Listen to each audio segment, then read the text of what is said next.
The Lord be with you. And with your spirit. A reading from the Holy Gospel according to Matthew. Jesus again in reply spoke to the chief priests and elders of the people in parables, saying, "The kingdom of heaven may be likened to a king who gave a wedding feast for his son. He dispatched his servants to summon the invited guests to the feast, but they refused to come. A second time he sent other servants, saying, 'Tell those invited, behold, I have prepared my banquet. My calves and fattened cattle are killed, and everything is ready. Come to the feast.' Some ignored the invitation and went away, one to his farm, another to his business. The rest laid hold of his servants, mistreated them, and killed them. The king was enraged and sent his troops, destroyed those murderers, and burned their city. Then he said to his servants, 'The feast is ready, but those who were invited were not worthy to come. Go out, therefore, into the main roads and invite to the feast whomever you find.' The servants went out into the streets and gathered all they found, bad and good alike, and the hall was filled with guests. But when the king came in to meet the guests, he saw a man there not dressed in a wedding garment. The king said to him, 'My friend, how is it that you came in here without a wedding garment?' But he was reduced to silence. Then the king said to his attendants, 'Bind his hands and feet and cast him into the darkness outside, where there will be wailing and grinding of teeth.' Many are invited, but few are chosen." The Gospel of the Lord. Praise to you, Lord Jesus Christ.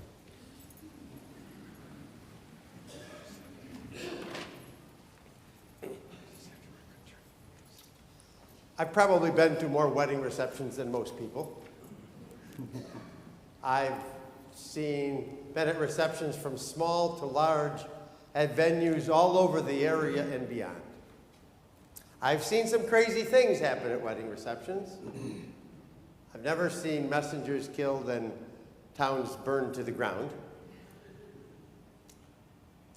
How people dress for weddings has changed dramatically. Now, okay, this is going to date me, but I remember when people got dressed up for weddings.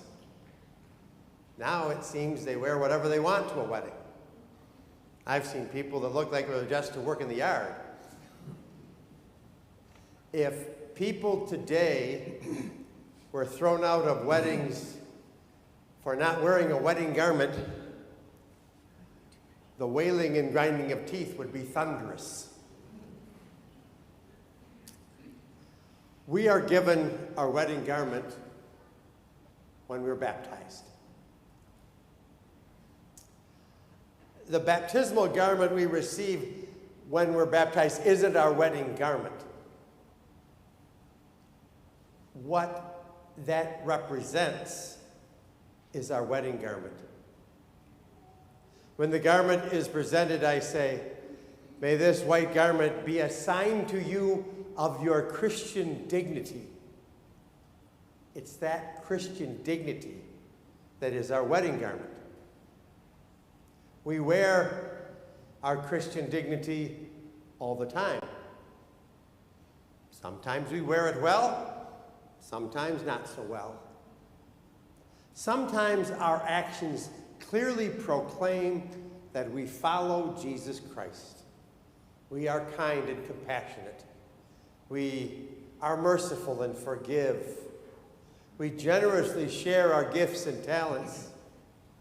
We speak for those who have no voice. At other times, our actions proclaim we follow someone other than Jesus. We selfishly look only to our own needs.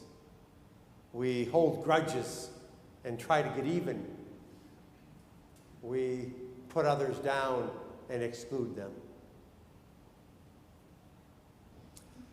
Everyone is invited to the banquet. It's not just Jesus rejects some, but some people reject themselves. They respond to the invitation in a way that says they're not interested. At least not interested enough to live their response. They show that, their actions show that they have other things that are much more important than the banquet. Think of the things that the ordinary things that we allow to get in the way of God's banquet. We let everyday things interfere with us coming to Sunday Mass. We will let our routines prevent us from caring for those in need. We will put our wants, will give them more preference than the needs of others. There are many places in Scripture where Jesus is referred to as the bridegroom. We aren't invited to the wedding banquet just to be observers. We are invited to be the beloved, to be united with Jesus Christ. How we wear our wedding garment, how we live our Christian dignity, that's how we respond to the invitation.